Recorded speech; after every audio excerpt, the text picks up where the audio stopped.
Y'all better check the markdown section at y'all Dollar Tree. So these items are only 50 cents. And y'all, it's like birthday party stuff.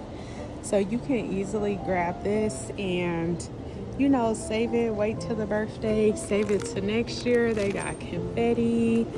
They got these little party streamers.